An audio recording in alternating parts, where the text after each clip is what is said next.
Welcome to the Putback here on SNY.TV. I'm Ian Begley, SNY NBA Insider, and we are here to break things down. Knicks and the NBA with you for the next half hour plus. We got two great guests with us today. We got Combos Court, Andrew Salop, 10-year professional player overseas in Europe. Played at DeWitt Clinton High School in the Bronx, so DeWitt Clinton's finest, and he's got the Combos Court podcast that he has had up and running for a while. It's a great show. You should give it a listen. Shaun Geddes, of course, at this point, I'm calling him a celebrity Knicks fan. You catch him baseline with Ben Stiller, and he is part of that I'm Possible brand, so check that out. But guys, we're going to get right into it here, but before we do, send your questions in the replies, and we will be sure to answer some of those questions later on in the show. But let's start now with the baseline. The Knicks offense looking very strong in a win in Phoenix last night, and also looking very strong in those games against Washington and the second game against Brooklyn, 30-plus assists in those games. Offense seems to be finding a rhythm. New guys seem to be clicking in a way that you didn't see in the first few games. And whenever you put up 130 plus on the road, it's a good night offensively. Andrew, let's start with you. What are you seeing from this offense? And does it look like guys are getting more comfortable based on what you saw earlier in the season? Yeah, first of all, thanks for having me on the show, Ian, and great to meet you, Shaun. Yeah, Knicks offense, more player movement, more ball movement. They're playing modern basketball, shooting more threes, more shots at the rim. I love everything they're doing it. And you love to see the synergy between Cat and Brunson. Brunson has been playing great. The numbers have been great, but he hasn't looked quite like MVP Brunson until recently. And I think that's partly because other teams are throwing him different looks. They're pressuring him full court. They're putting bigger defenders on him, but he's starting to get his rhythm. And the Knicks offense is looking great. They're playing more modern basketball than ever before. Modern basketball, Shaun Geddes. Did you ever think you would associate that with your favorite head coach, Tom Thibodeau? What is this offense to you? The Cat Jalen Brunson pick and roll. To me, it seems like that timing is coming together, especially over the past few games. What are you seeing from those two in particular? I think those two are the deadliest duo in the NBA. And I think there's other duos like the Jaylen Browns and the Jason Tatums of the world, and they're cool and everything. But Jalen and Cat play off of each other, and so both of them thriving allows each of them to thrive. And so Jalen creates more space for Cat. Jalen is getting some of the most open shots he's ever gotten, and I think that was a little bit of the adjustment at first. And he's starting to understand the balance of like looking for Cat. You know, a few games early where Jalen was kind of used to going for his shot in certain instances, but he realized all the gravity he has and what it allows Cat to do. And I believe that, you know, when he looks out the camera, he makes that kick out off the pick and pop, like, and bigs have to close out to an open paint behind them. It's almost like Cat's most effective role is his pop, because a big the Nikola Vucevic's or the Brook Lopez's or the Yusuf Nurkic's of the world having to close out to Cat with a full head of steam toward the basket, it's almost not even fair. And so that opens up the floor for everyone else. So I think they're the deadliest duo in the league just because everything that one does makes life easier for the other. Andrew, I'm curious, just from a player's perspective, man, you played on a few different teams overseas, so I think this is relevant to you. When you're coming in with a new group, new faces like the Knicks have with Bridges and Towns and a new offense, how long generally does it take to really get on the same page with your teammates? Yeah, I think it comes down to the individual. Are you a guy that's used to being a journeyman? Myself, I've played for many teams, probably too many, and every situation is totally different. But I think some of these guys, you know, Cam Payne is a great example. He's played on so many different NBA teams. He's filling in right away with that energy off the bench. You know, it's not easy, but that's part of being a pro. Right. And, you know, the interesting thing to me and why I think that this thing will be more seamless than maybe it would be in other situations is because Karl Towns has come in here and he's made it clear that it's Jalen Brunson's team. It's his show. He's calling him Cap all the time, captain for Jalen Brunson's captaincy. And the thing that I'm curious about is, you know, with Anthony Edwards, obviously he came in when Towns was in Minnesota, and Towns seeded, I mean, I don't want to say seeded, but he was totally comfortable with Anthony Edwards kind of being the number one, the future of the team. I wonder if that helped him with this transition here in New York, because everything he's saying and what you're seeing on the court is a guy who wants to fit into what's been established here. And I think overall that just will make this work better than it might have if somebody's coming in here disrupting things.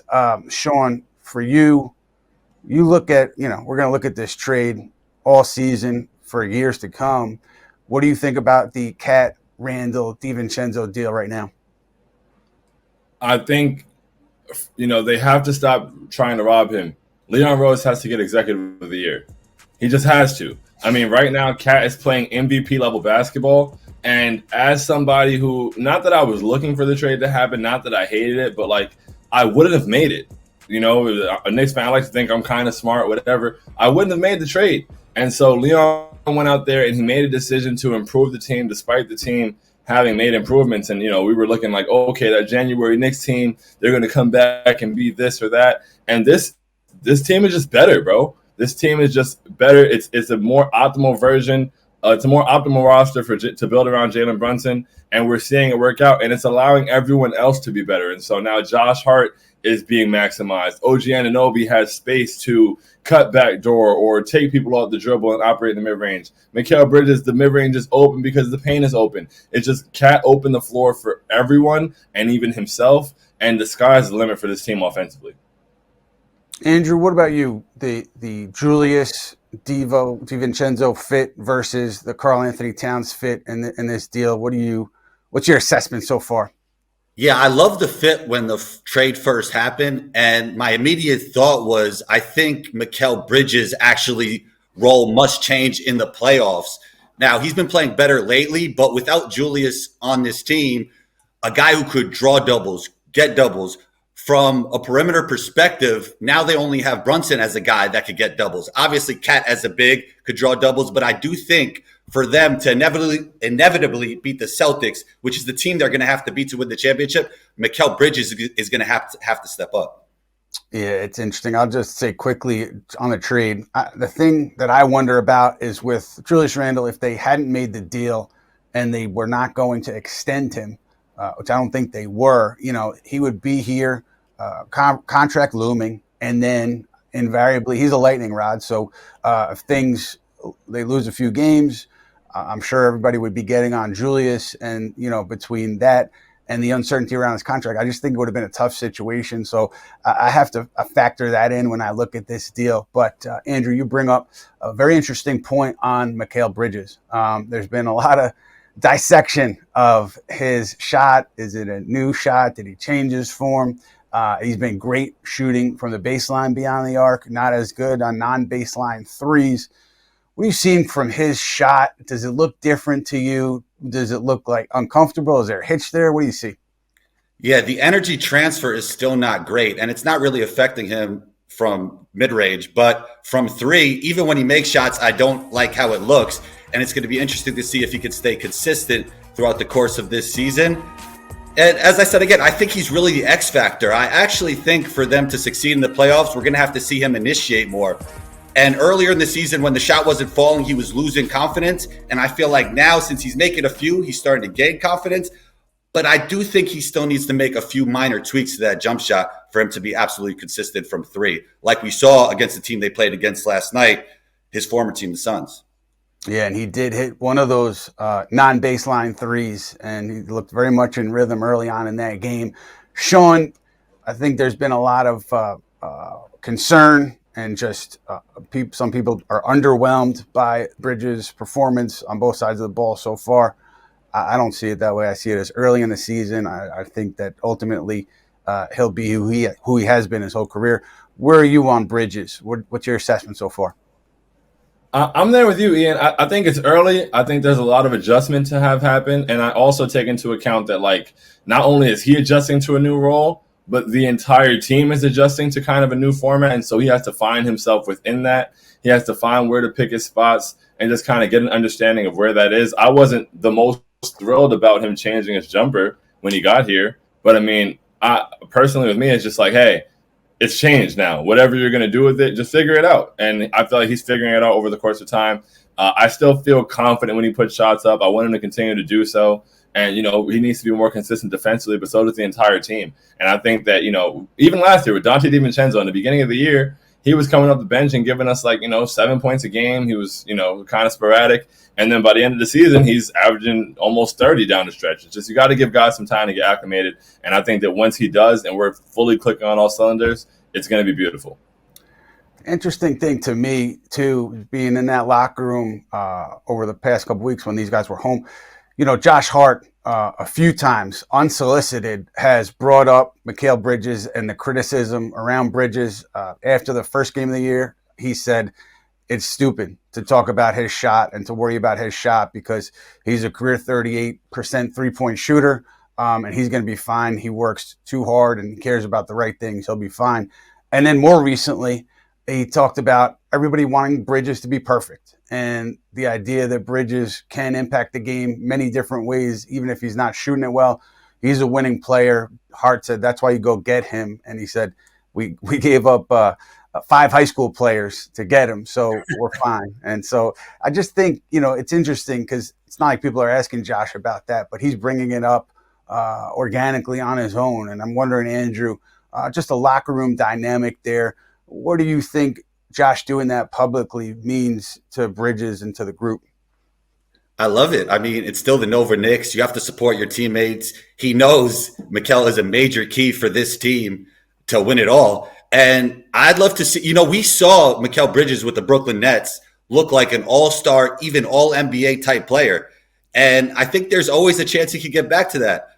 Like from what I said before, the jump shot doesn't look great right now, but confidence has so much to do with it. And I love that Josh Hart, his Nova teammate, is instilling that in him. Speaking of Nova, we lost Shaun for a minute, but he'll be back.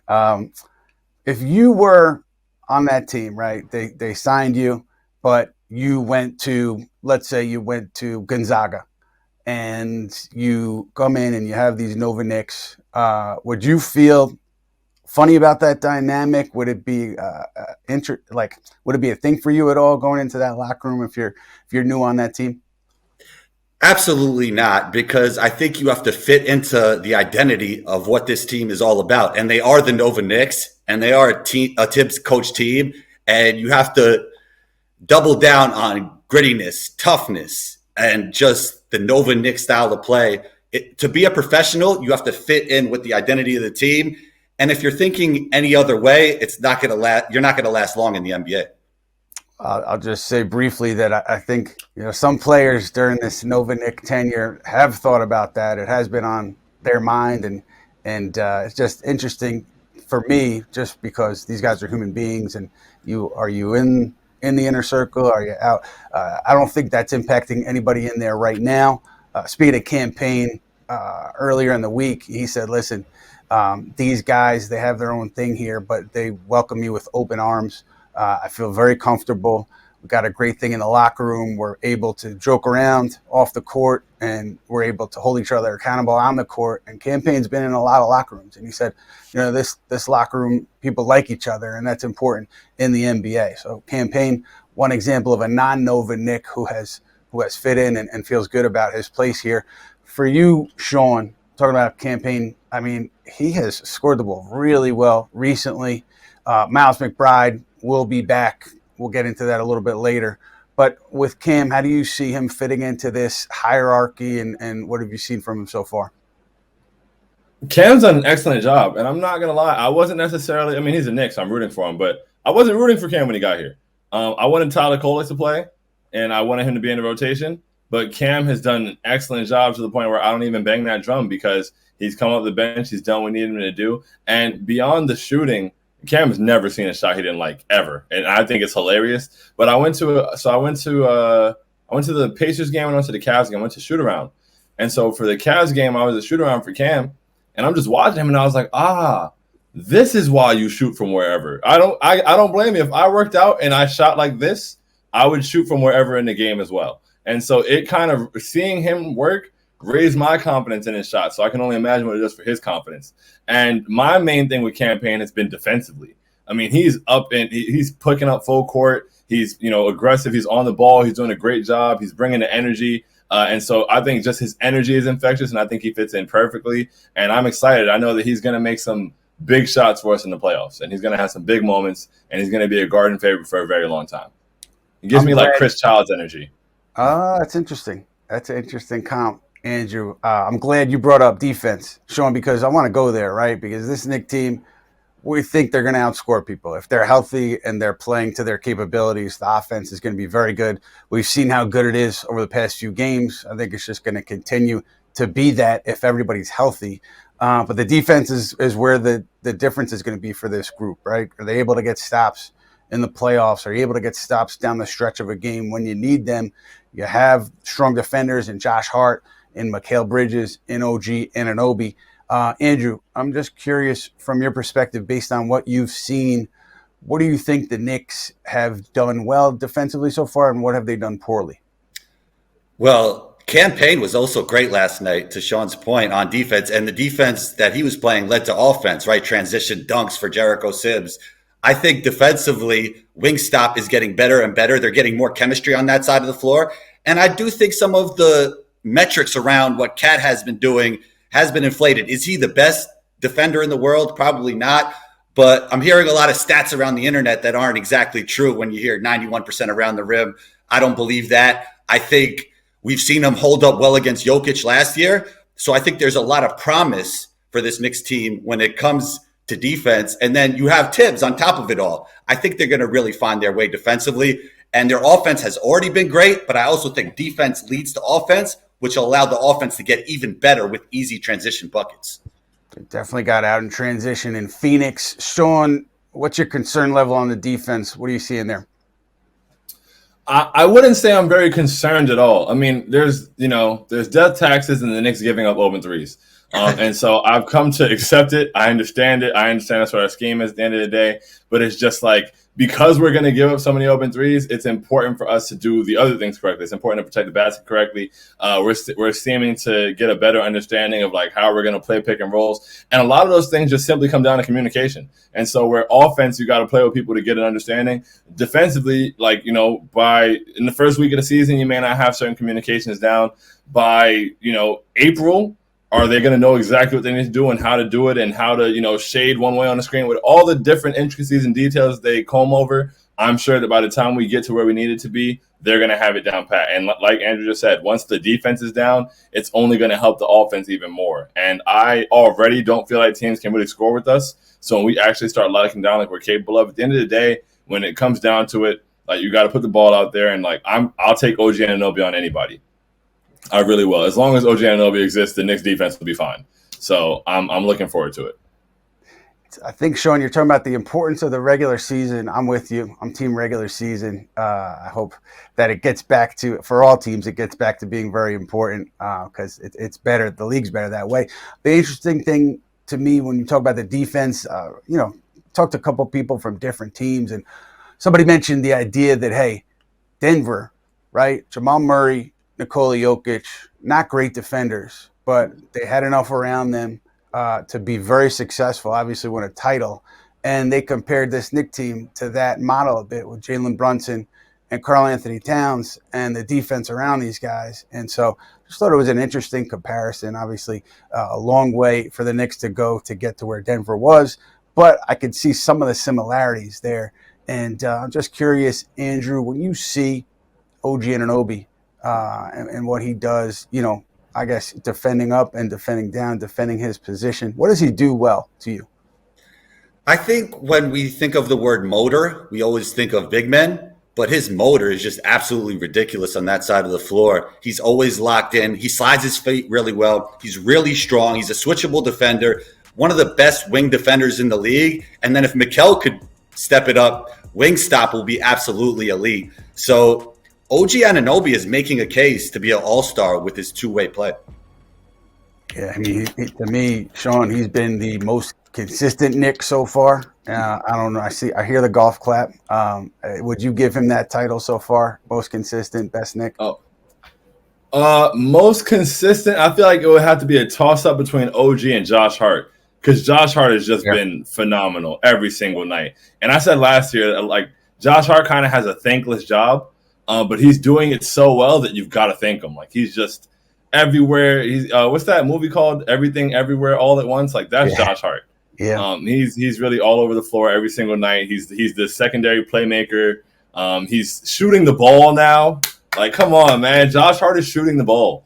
That does so much for us. So yeah, but OG has definitely been super consistent, and I agree with Andrew. I'm banging the OG as an all-star drum, and OG is honestly probably a top 20 player in the NBA. Like, if defense is valued how it's supposed to be, and OG's out there putting up 20 a game, there's a lot of people in the NBA. I'm not going to say are better than him.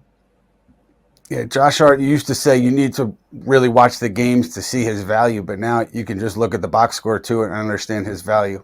He's just been fantastic for this team so far. Let's get to some injury updates because the Knicks are banged up, just like every other team in the league. They do have some significant injuries. First, we're going to hit Miles McBride. Miles McBride on the trip with the Knicks, which is a good sign, right? Because he probably wouldn't travel if the Knicks had ruled him out for all of these games during this 10-day road trip. He's with them. Tom Thibodeau did tell ESPN, who had the game last night, that he might be back during the road trip. So that kind of tracks with him being on the trip. Obviously, the knee inflammation is always a concern. But I think the Knicks just want to see this calm down and get it to a place where it's not going to come back and bite them, get it fully calmed down before they get him back on the floor. This is a guy who was shooting the ball really well, Shaun, before he went down. Is Deuce the guy on that second unit who's impressed you the most so far, or is it somebody else? Oh, it's definitely Deuce McBride. I mean, Deuce has been excellent. I came into this season knowing that Deuce would step up, and I thought he exceeded my expectations. And I'm an optimistic person, so I love when my expectations are exceeded. I feel like Deuce is our sixth starter. And it seems like almost every game we have all starters getting in double figures, and then Deuce is also there with like 14, 15 points. And then defensively, you don't miss a beat. Like when you have Mikal and OG out there, and you want that ball pressure, and then you get Deuce out there. I'm never like, okay, we got to get the starters back in when Deuce is out there. Like whoever's job he's doing an excellent job. He looks really comfortable, and I'm excited to see how he grows over the course of the season, because even the Deuce McBride we had at the end of the year last year is nothing like the Deuce McBride we had in the beginning of the season last year. So I love what Deuce is doing now, and I can't wait to, like I said, see what Deuce is doing in April and May and June. So loving Deuce McBride's performance. Sixth man of the year. Well, no, Peyton Pritchard is going kind of crazy. Never mind. And Andrew, Shaun, I think with that bench unit, also keep in mind that I do think Landry Shamet, if his rehab goes well, will be back and will be a part of that bench unit if he continues to progress well from that shoulder injury. So that's something to keep an eye on. And a quick one, Precious Achiuwa. Tom Thibodeau told reporters that Achiuwa could be cleared for practice soon, could start practicing on the trip. So it's a good sign. He said probably wouldn't be back for another couple of weeks. But Achiuwa trending in the right direction. And now we're going to go to what we learned. And what we learned is presented by SUNY Binghamton University. Binghamton University is named the top school in the SUNY system, according to recent rankings from the Wall Street Journal and Forbes. Visit binghamton.edu for more information. And this week on the Binghamton What We Learned segment, I'm going Mitchell Robinson. Mitchell Robinson also on the trip with the Knicks. Tom Thibodeau told reporters that he's not close, but he's starting to do some basketball activity, just shooting the basketball, probably stationary. And so Tom Thibodeau did say he's a ways away. I think the Knicks' initial timeline of December, January is still there. Maybe late December, maybe early January if he can continue a pace. But he's not coming back anytime soon, making progress, though, which is a good thing. And the interesting thing to me on Mitchell Robinson is over the summer, I mean, we all kind of knew it. We were talking about it. He was available in trades, right? I'm not saying the Knicks were like looking to get off of him, but his name came up in several discussions, including in the Karl Towns discussions. And so he was gettable. And so I thought maybe coming into this season, that would be the case too. Maybe we'd still be talking about Walker Kessler or Nick Richards or them, dealing for a backup center. But I think that there's been a little bit of a sea change. You can never say the Knicks uniformly think XYZ because there's many decision makers there. But I think there's some people of influence who see Mitchell Robinson now as an integral part of this roster if he can come back and be healthy, because there's been defensive issues so far that we talked about earlier. Robinson, obviously one of the best rim protectors and best offensive rebounders in the league when he's healthy. So I think some people of influence over there see him as somebody they need, somebody they're going to need, and the appetite to move him is certainly not what it was over the summer. So I just find that interesting as we continue a pace early on this season with the Knicks. And now we're going to hit my friend and your friend, Matthew Spenley, because Matthew Spenley is going to bring in some fan questions for us. You guys have been leaving the fan questions, and Mr. Spenley has them, and he's going to relay them to us. Fellas, hope everyone's doing great. Have loved the show so far. Let me get framed up like you guys all nice. I don't need our producers giving me any crap about it. Okay, so I want to start. William Kim is in our comments. He asked, who do you guys think is our third option? Felt like it was OG last week, but Josh Hart has been an absolute stud. So I know we talked about OG. I think the option part of it, it's funny we didn't mention Mikal either. I know, Andrew, you brought up Mikal as being a real big key. But, Andrew, I'm curious for you, when it comes to OG, watching him in Toronto, watching him with the Knicks last year, have you noticed anything different about his game and what he's brought to the Knicks offensively this year? I think OG's always been OG. It's always about getting healthy for him. When he's healthy, he's great. And to William's question, I think it definitely has to be Mikal Bridges, because he's a guy that we saw with the Nets who could play at an all-star level with the basketball in his hands. And with teams like the Celtics who could pressure Jalen Brunson full court with big wings, you need another guy that could initiate from the perimeter perspective, right? Obviously, Cat's going to draw doubles, but we need a guy on the perimeter that could draw doubles as well. And I think Mikal Bridges could still be that guy with his increasing confidence. And the mid-range game has obviously been great. Shaun, I'm curious what you think about those guys when you're thinking about kind of the pecking order in that Knicks offense. So I came into the season thinking Mikal would be option 3 and that he'd be the secondary creator. And it can still happen over the course of the season, as like Andrew said, as his confidence grows and he gets more comfortable in the role. But I just think that OG is probably option 3 right now. And I think, William, that's a great question, because we ask it all the time, in the space shows and post-game prosperity. It's who is option 3? And it's almost like there's an option 3A, B, and C. But OG's just been so aggressive. Whether it's, letting it fly from 3, whether he's hitting or not, which I love. OG has a couple of games recently being 1 of 7 from 3, 1 of 8 from 3. I love that. Last week he had 25 points and 8 rebounds. He was 1 of 8 from 3, and he still shot 60% from the field. That's how great he's been. So he's getting whatever he wants around the basket. He's dunking everything in sight when he gets there. He's got the confidence in the mid-range. He can create that shot at any time. He's so strong. He literally doesn't really have a dribble move, and he's putting up 20 a game. And so when OG makes a decision to be aggressive, and beyond making the decision to be aggressive, I think what we're seeing now is OG's become comfortable being aggressive. And I think that's what's taking him to a different level. It's one thing to be aggressive. It's another thing to be comfortable being aggressive. And OG was asking for an increased offensive role in Toronto. And a lot of us kind of laughed at him, what do you want to do? But now we're seeing what he wanted, and he's getting it and he's making it count. So I'm excited to see him continue to grow into the OG land that we all knew he would be when he got here. I love his aggressiveness too. He's been awesome. I have a mini heart attack every time he falls to the floor, which is a lot during games. He is always on the ground when he's near the hoop. He's making me have a heart attack every time.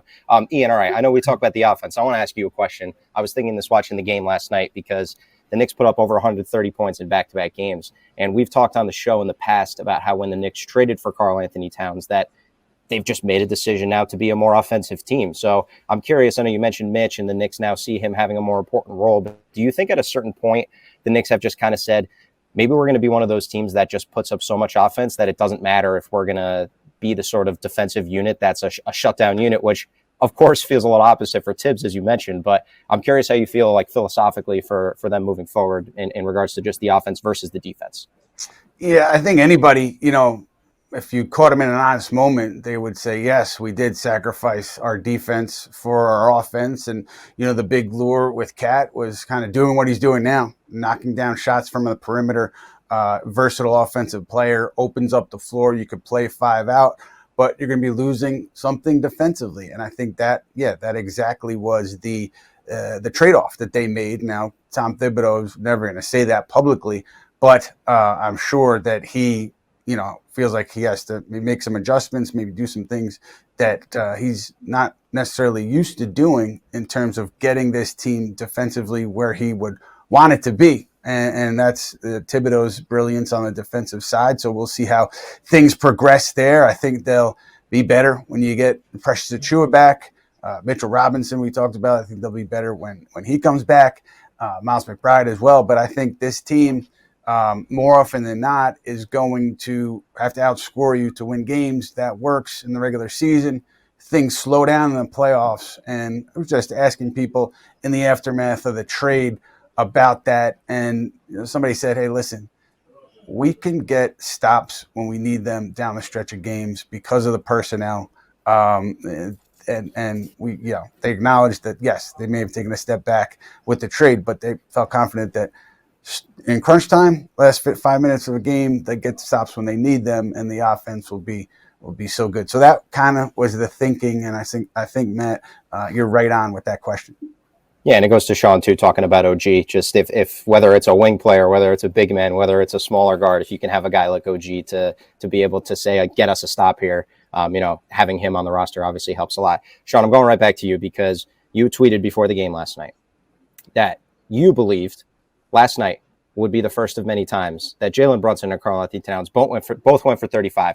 You were so close to being.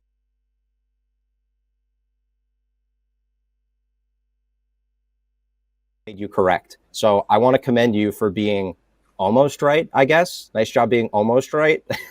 And when do you think is the next game that they will both score 35 points?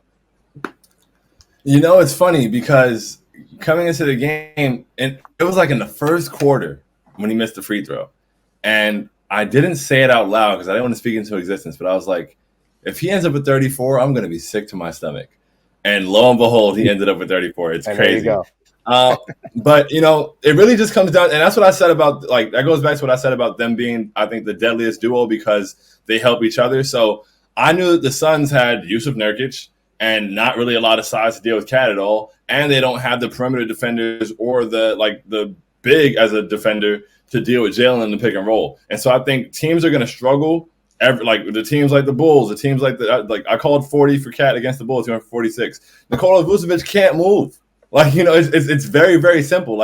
Fives cannot guard Cat one-on-one, and the paint is open, so they're going to have to do it with an open paint behind him. If they switch, now your center has to guard Jalen Brunson with no help behind him. So I think that, we play the Jazz. We probably won't play the whole game. Denver, they're going for 35 each against Denver. Nikola Jokic, come out and play. Come out here and dance. It's going to be beautiful to see. And right now I'm already pushing Cat as the best center in the Eastern Conference. And after we beat Denver, I'm going to say some things. I'm going to say some things about Karl-Anthony Towns being the best center in the NBA. And based on the most recent data we have, they won't be deniable. Twitter notifications are going on. They're turning on that game, no doubt about it. Andrew, from one nick to another, I know we kind of talked about him before too. I want to go back to Josh Hart just because his shooting this year has been insane and, a little unsustainable in some ways. But, he's shooting 76% from two.